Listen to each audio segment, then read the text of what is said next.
cidades entraram na agenda das políticas públicas com enfoque territorial. Eu acho que esta é um pouco também a ideia que eu aqui queria deixar expressa, e a seguir vou retomar este ponto. E, portanto, a partir desta...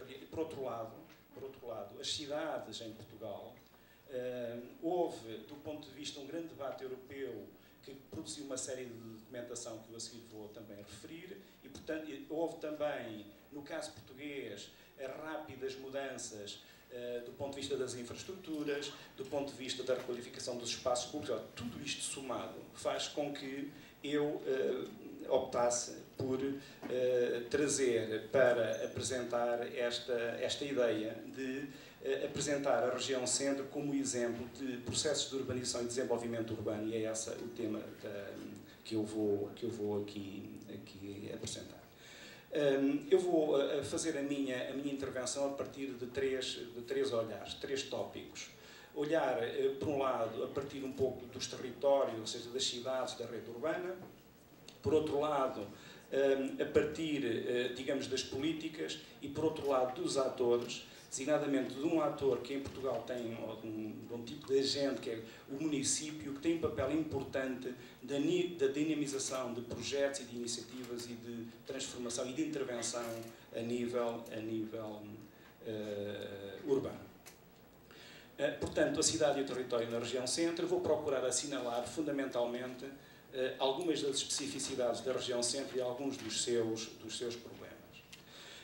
O primeiro slide, não sei se se vê muito bem, mas era um pouco... Eu vou, ao contrário daquilo que foi dito um bocadinho, vou fazer aqui quase o efeito de matriosca, vir um pouco do europeu até ao nível local, fazendo um pouco para ser fácil a exposição e a apresentação. A primeira ideia é que a dimensão urbana,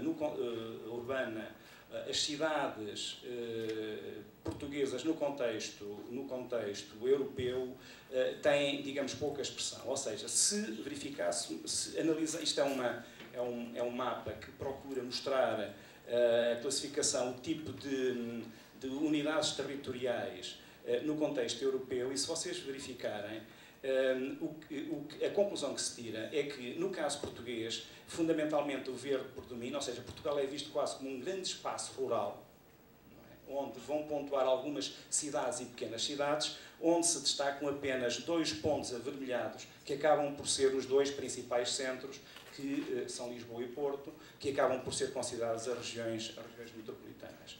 Esse efeito é ainda mais evidente num outro mapa similar àquele, em que, olhando para as regiões metropolitanas, que sejam, por exemplo, as capitais ou outros aglomerados particularmente importantes, no caso português apenas se destacam Lisboa e Porto, como seria de esperar. Claro que, quando entramos com o contexto ibérico, associando Espanha, a realidade é outra, e pronto, ali destaca-se Madrid, Barcelona, etc.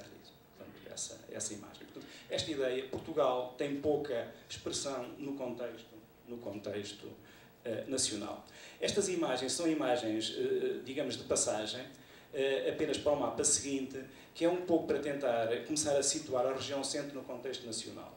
Estes mapas, eu podia ter trazido também do João, mas isto é um conjunto de 4 mapas que mostra diferentes olhares sobre a rede urbana portuguesa, o modo como ela se organiza e se articula, ou se foi articulando, ou seja, ao longo dos anos 90, houve todo um conjunto de construções que vão conduzir ao mapa seguinte, que é um mapa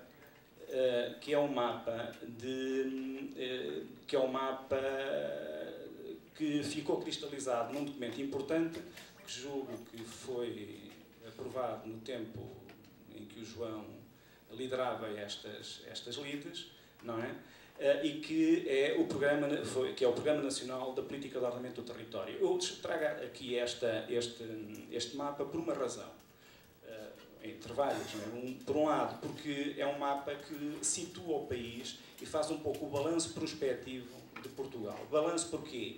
Porque acumula todo um conjunto de interpretações anteriores e, de certa forma, tenta um pouco projetar aquilo que seria uma visão de futuro do país, dos seus nós da rede e, sobretudo, dos eixos que podiam estruturar as dinâmicas de desenvolvimento. Claro que aqui estamos a falar nas áreas metropolitanas do Porto e de Lisboa. Aquilo onde eu me vou situar é um pouco nesta região, que é a região centro do país, que é um pouco intermédia entre Lisboa e Porto. Estamos a falar de qualquer coisa que, no contexto português, representa 2 milhões de habitantes, 1.800.000, se considerarmos a região centro num sentido mais restrito, ou 2,2 milhões, num sentido um pouco mais alargado. E nesta região centro, representa, como disse, cerca de 23% da área, 20% da população e um pouco menos, se estivermos a pensar em termos de qual é a importância que a região tem do ponto de vista da sua economia. Não é? Portanto, estamos a situar aqui. Pronto, eu não me vou alongar por causa de trouxe alguns mapas e queria apresentar para percebermos a região. O que estamos a falar é... Coimbra está aqui, é o principal centro urbano da região e tem cerca de 100.000 habitantes. As restantes cidades que eu irei falar estão alguns por aqui, na casa entre os 20 e tantos mil e 60, 70 mil. Portanto, aquilo que no nosso caso são as cidades médias, pela dimensão que têm no contexto nacional, mas também um pouco por aquilo que representam no contexto, no entorno onde se situam, designadamente uma cidade de interior que eu depois vou destacar como um exemplo, como um caso de determinado tipo de dinâmicas que se podem generalizar a outros espaços. Mas pronto, o que estamos a falar é de uma realidade e de uma hierarquia que é um pouco esta que aqui está. Estamos a falar de Lisboa, que anda em torno de 600.000 habitantes, Porto, e outros lugares que são um pouco Vila Nova da Gaia, que é próximo do Porto, há de estar aqui alguns de Sintra, Amadora, etc. Por aí abaixo. Pronto. Vamos passando. A região centro é isto. Não é? Temos as regiões, eu há bocadinho disse que não havia regiões em Portugal, formalmente instituídas. Nós utilizamos isto do ponto de vista para desconcentração, onde servem de referência, de base territorial para a desconcentração de serviços, e que, portanto, quando falo em região centro, falo neste território com os respectivos concelhos, municípios. Estamos a falar de cerca de 100 municípios. Não sei se o mapa é relativamente expressivo, portanto, Coimbra está aqui, está na casa dos 100.000 habitantes. Estamos a falar de Leiria, Guarda, Castelo Branco. Não se nota muito bem aqui a Viseu, tenho que assinalizar ali Viseu, que é o José Silva. Portanto, mas fundamentalmente o que temos que distinguir são estas duas realidades, um pouco esta maior densificação de centros urbanos que se localizam aqui um pouco no litoral e depois já aqui um eixo de penetração, Aveiro, Viseu, Guarda, e depois alguma rarefação, mas fundamentalmente três centros urbanos, Guarda, Covilhã, Castelo Branco. Desenho aqui um eixo no interior que eu vou mostrar a seguir. Eu só queria chamar a atenção do seguinte, se calhar, pelo seguinte, para destacar aqui duas ideias. Uma ideia que está presente neste mapa, quer pela dimensão que tem o Porto e Lisboa, para chamar a atenção do sistema urbano português, que é muito bipolarizado, para a ideia da bipolarização. E a outra, esta ideia de que, no caso da região centro, discuta-se, ou pudéssemos discutir, ou vale ao qual o conceito, é fundamentalmente constituído por cidades médias, aquilo que representa no contexto português. Depois, vamos passar ao mapa seguinte. Isto é apenas um apontamento, é um interlúdio quase de passagem, porque é meter o futebol nisto, foi um estudo, uma pequena nota que eu fiz sobre a geografia do futebol em Portugal, para mostrar aquilo que a rede urbana, que tentei dizer e que tecnicamente se tenta fazer de uma forma um pouco mais complexa, o futebol traduz isso de uma forma muito lapidar. Por exemplo, se nós verificássemos, ou como está aqui neste mapa, se representássemos os clubes que tiveram presença em todos os campeonatos de futebol na primeira divisão, ou seja, que chegaram ao topo da hierarquia futebolística, A sua concentração é Porto, que está aqui destacada, e a área imediatamente a norte do Porto, o Val do Ave, que é uma área, digamos, urbana ou industrial com alguma expressão. Um pouco o litoral, Coimbra está aqui, Aveiro, Figueira, Leiria, Lisboa digamos, a área metropolitana de Lisboa, se incluirmos Setúbal, não é? E um pouco depois o litoral. O interior aparece relativamente rarefeito, ou uma ou outra equipa, por exemplo, aqui o caso da Covilhã, que está na região centro, mas que é uma situação muito particular, porque neste momento não tem representação, já há muitos anos que não está na primeira divisão, mas teve um período áureo ligado ao têxtil, e nessa altura, digamos, como tinha uma certa projeção económica à cidade, isso teve representação também em termos futebolísticos e, portanto, teve aqui presente. Aqui é um pouco mais... reproduz um pouco a mesma ideia, mas é incluir os outros clubes da segunda e da terceira divisão que também tiveram, nacional, que tem outro tipo de organização, mas que repete um pouco a mesma ideia, só que aqui está um pouco separada para vincar. Vamos passar ao slide seguinte, só para terminar este episódio do futebol, para tentar fazer a analogia entre o estádio e o território no sentido de as equipas vencedoras e os territórios ganhadores. Por exemplo, se em Portugal só ganharam campeonatos nacionais as equipas das áreas metropolitanas de Lisboa e Porto.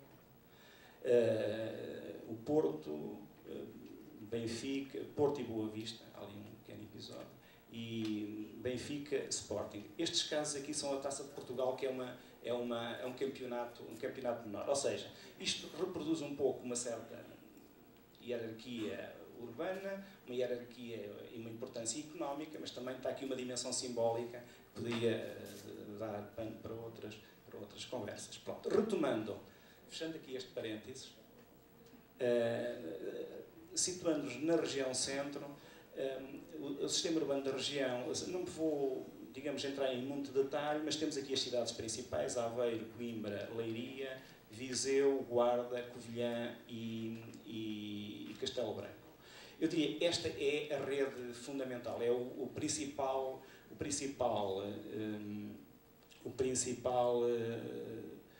os principais centros urbanos da região, que, como disse, têm a dimensão demográfica que referi há um bocadinho.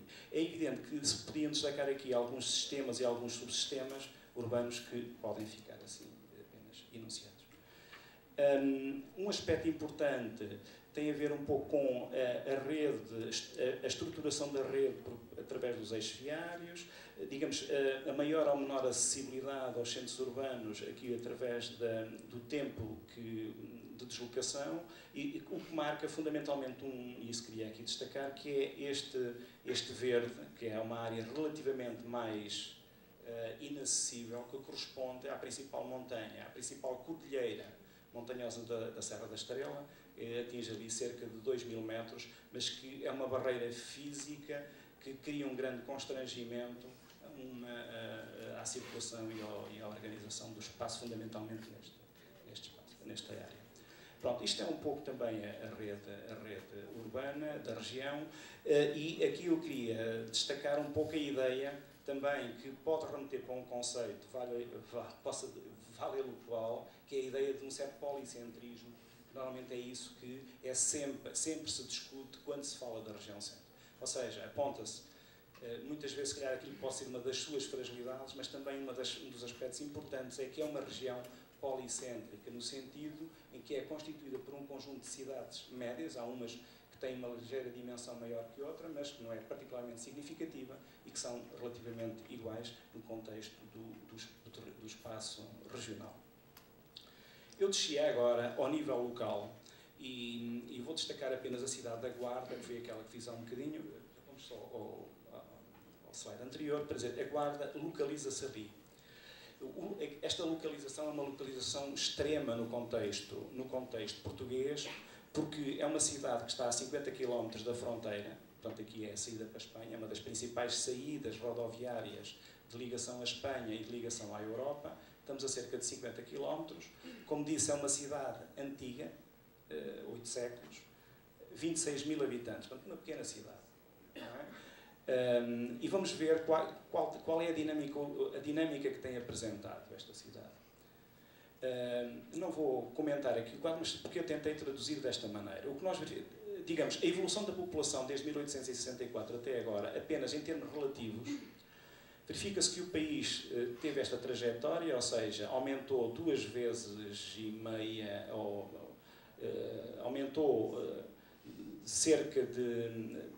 passou de 3 milhões para 10 milhões, 10 milhões e picos.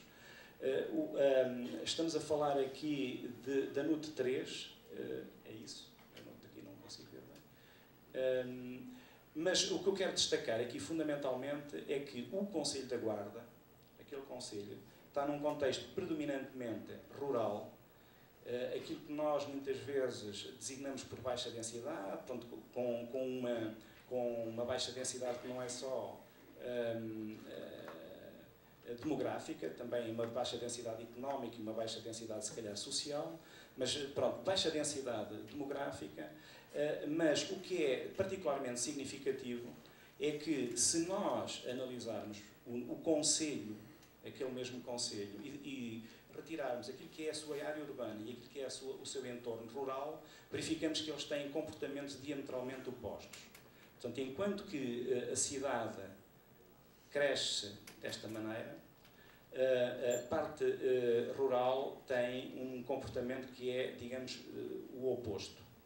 Claro que se verificam aqui 2 momentos, foi dito, mais importante do que o momento que nós pedimos aqui, a data, o marco, digamos, o que significa o período que ele vai marcar.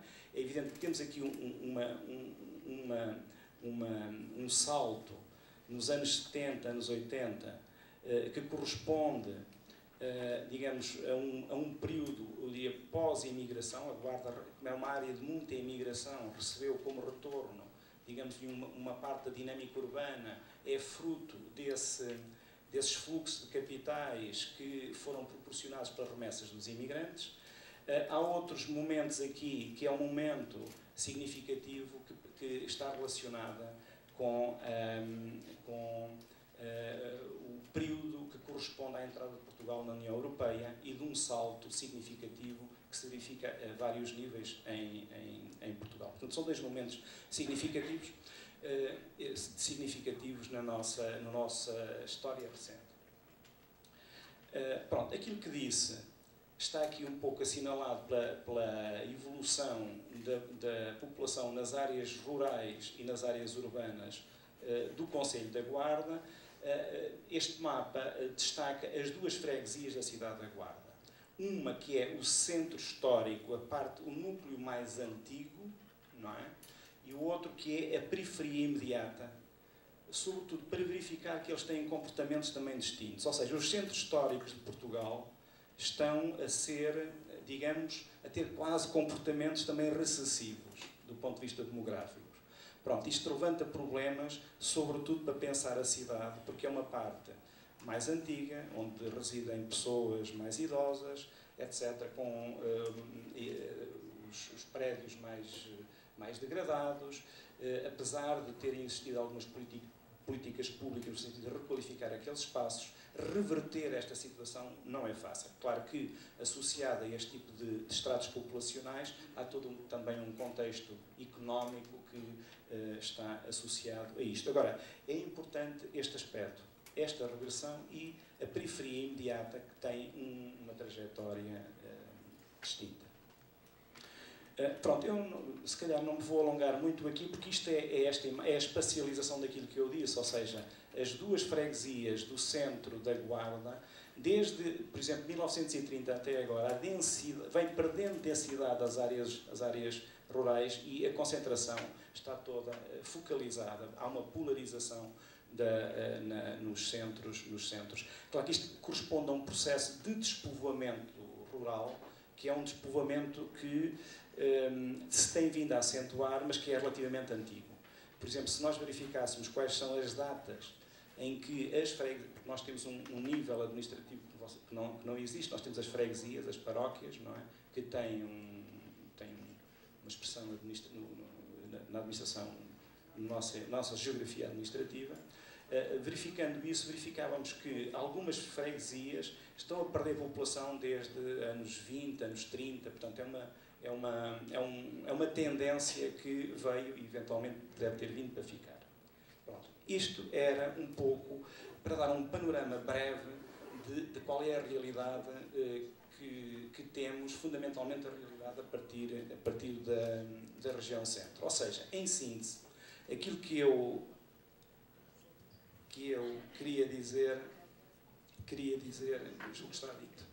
Está dito depois, eventualmente, tenho pouco tempo, depois não, eu vou... Não, porque ia falar mais nos outros dois pontos. Pronto. Relativamente, eu julgo que, digamos, o essencial desta apresentação, deste primeiro bloco, está feito.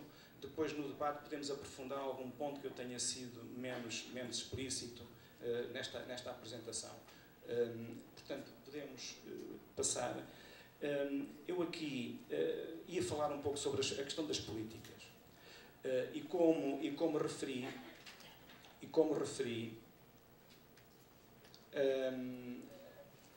pronto, as questões urbanas em Portugal, em Portugal e não só, e na Europa, ganharam a centralidade que referi há bocadinho. Nas últimas décadas houve todo um conjunto de intervenções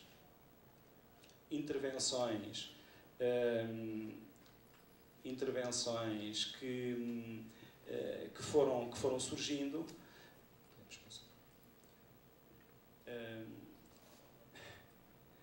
Eu não quero acreditar que me aconteceu uma coisa que eu afinei ontem o PowerPoint e ele não está, não é o verdadeiro. Mas eu vou seguir. Eu vou seguir. A versão 1 e a versão 2 não acaba, mas pronto, eu vou seguir.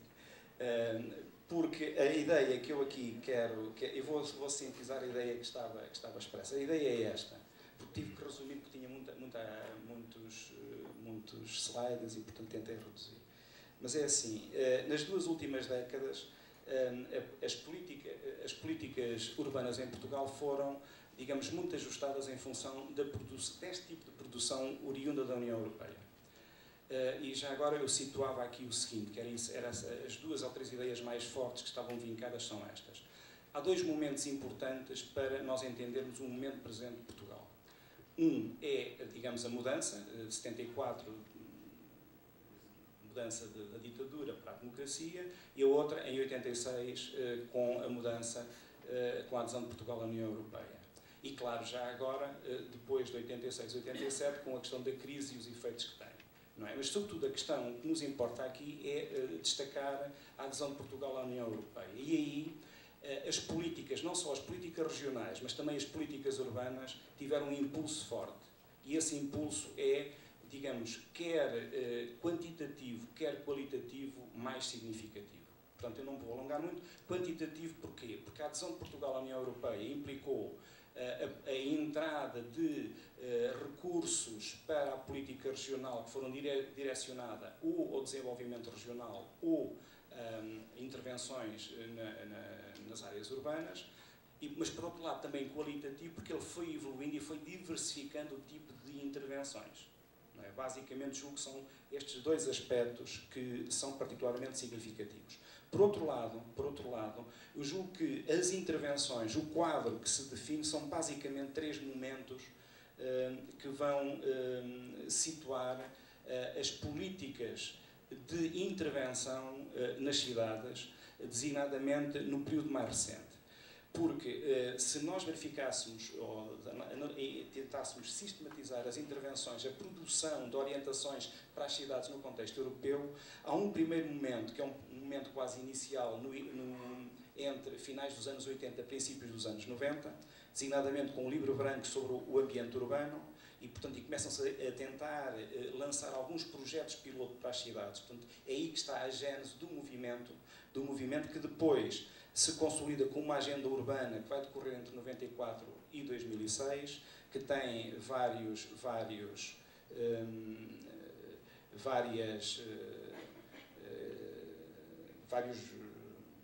livros brancos, várias, designadamente uma que eu gostaria de salientar, ou duas, que é a Carta de Aalborg e depois a Carta de Leipzig em 2007. E isso são documentos particularmente significativos. E digamos, 2007 eu diria, integraria isso no terceiro período, no período mais recente, entre 2007 e 2013.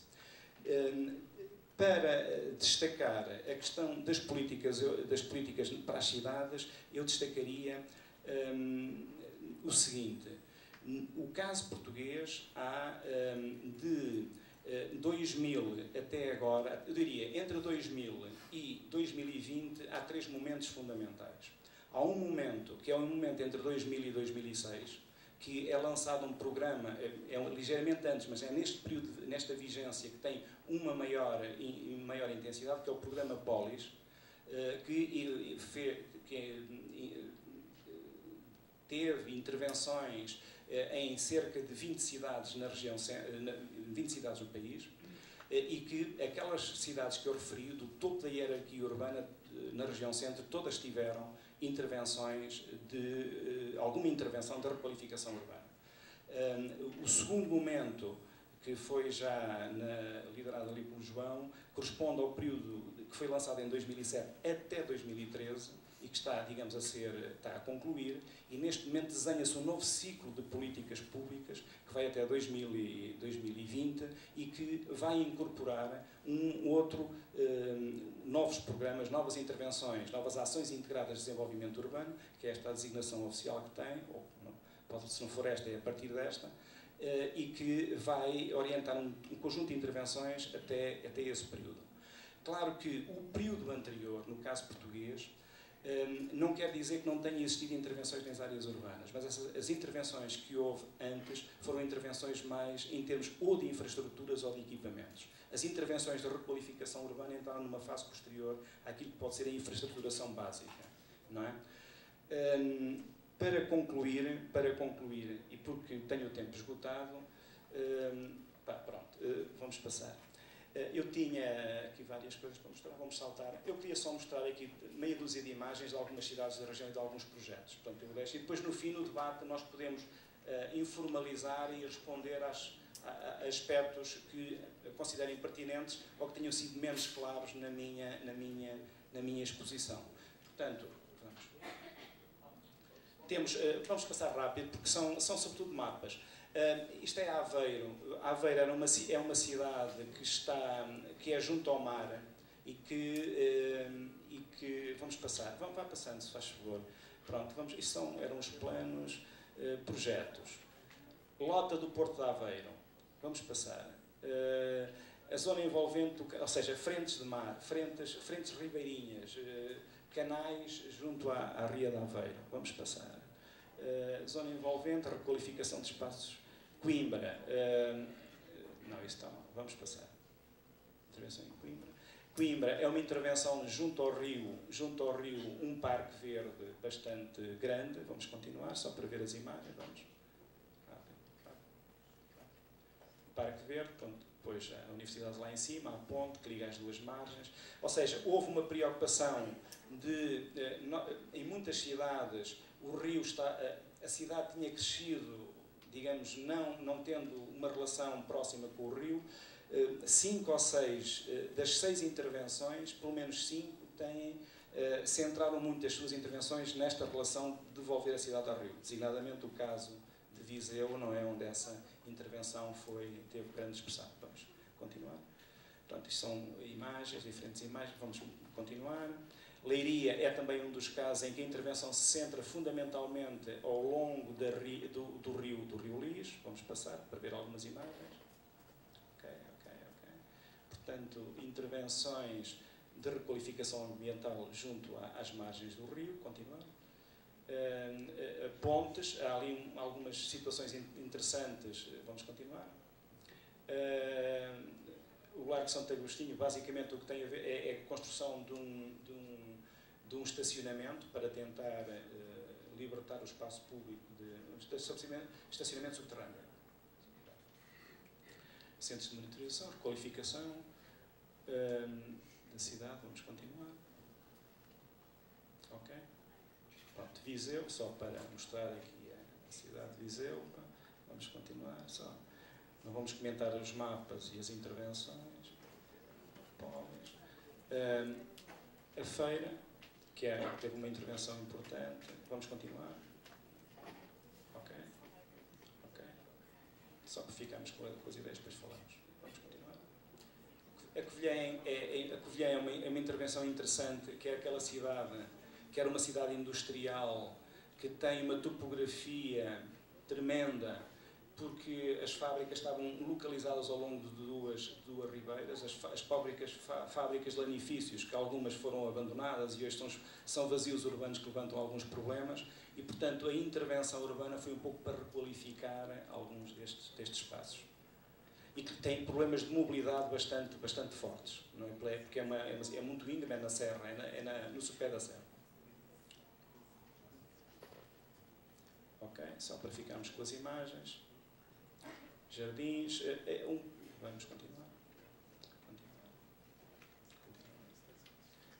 Castelo Branco é uma situação muito interessante e que se distingue das outras intervenções urbanas.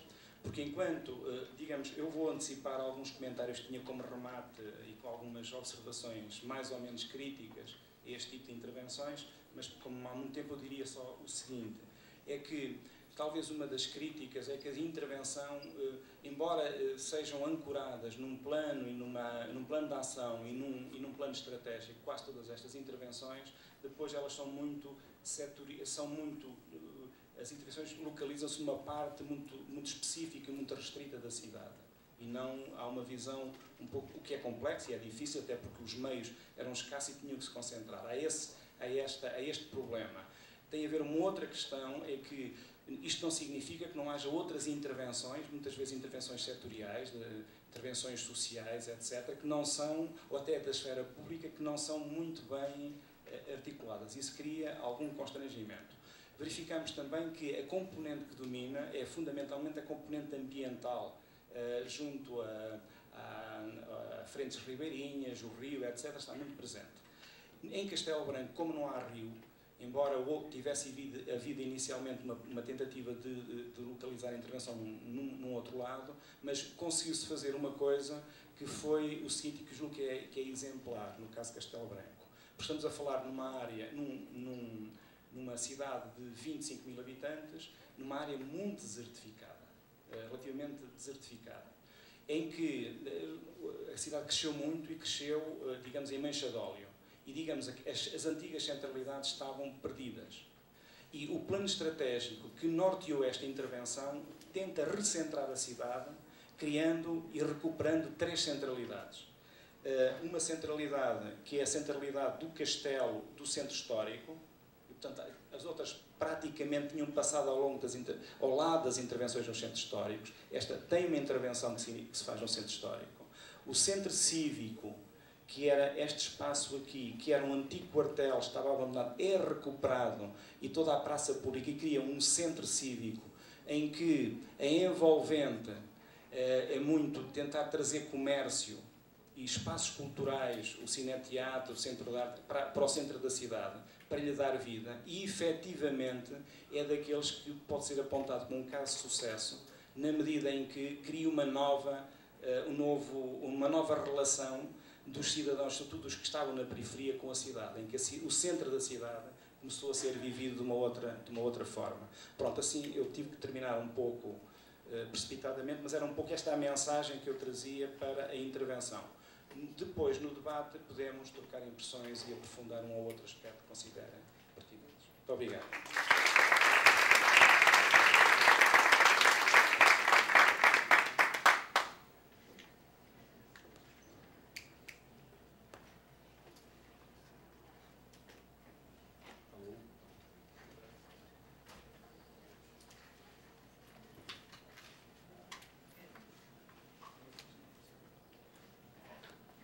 Alô. Bom, boa tarde. Primeiramente, agradecer o convite a participar do segundo CIMEGER, feito pelo presidente aqui, Álvaro, e os sócios fundadores vitalícios, João Rua e Regina. Para mim é um um orgulho estar aqui, junto do Augusto também, que trabalha comigo no departamento. Eu vou me levantar e vou ficar ali, porque eu não consigo falar sentado, estou suburbano, né? Então o suburbano ele é mais espaçoso, né? E vou falar daqui, eu consigo comandar aqui, Juliana, você sentar ali. Bom, primeiro vou conversar com o professor Rui, né, que ele falou, né, de uma geografia do futebol, né? E segundo essa teoria era para o